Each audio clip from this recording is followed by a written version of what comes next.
Good evening.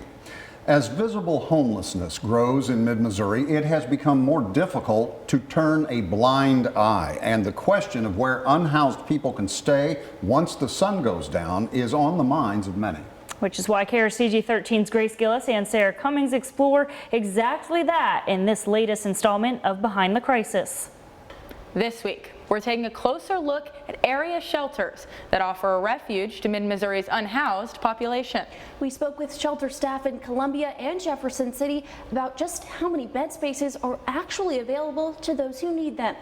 Were you here last night? Room at the Inn staff, like Daniel Sanders, spend their nights helping those who would otherwise have nowhere else to go. They come in here, you want to make them feel comfortable, like they're at home. After once experiencing homelessness himself, Sanders was able to get back on his feet. Now he says it's his turn to help others. I just want to be a beacon of hope for someone to be able to look at and say, he was on this side of the table one day, but now he's on that side of the table. Organizers say the Columbia shelter offers some stability, providing the unhoused with a warm meal and a place to lay their head for the night.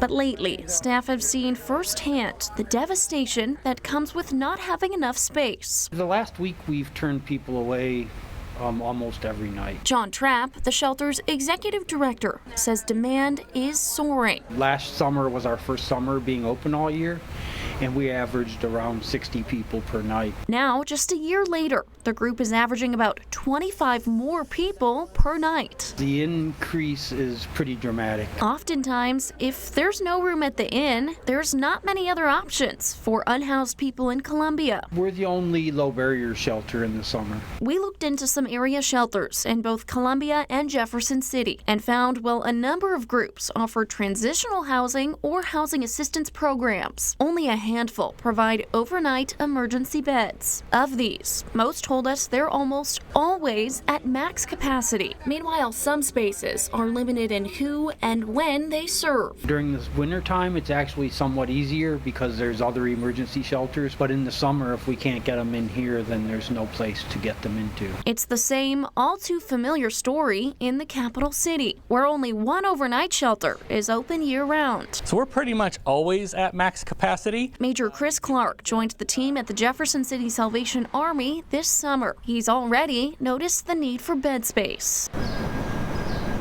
The Salvation Army's Center of Hope offers rooms for individuals as well as families who want to stay together while seeking shelter. We want everyone to have a safe place where they can lay their head. Unlike Room at the Inn, guests must present some form of ID. If they don't have a history of violent or sexual crimes, they're then assigned a place to stay. Again, we have families with children and things like that, so we want to make sure everyone's safe. The center provides consistency, allowing guests to store belongings and have a stable place, even if just for a little while. A great many of our people do go off to work during the day. To some, the shelters offer a refuge. To others, the space provides perspective. I love giving back. I love being able to go home at the end of the day and saying I made a difference in somebody's life. A lot of times, you realize that, if circumstances were just a little bit different, that could have been you.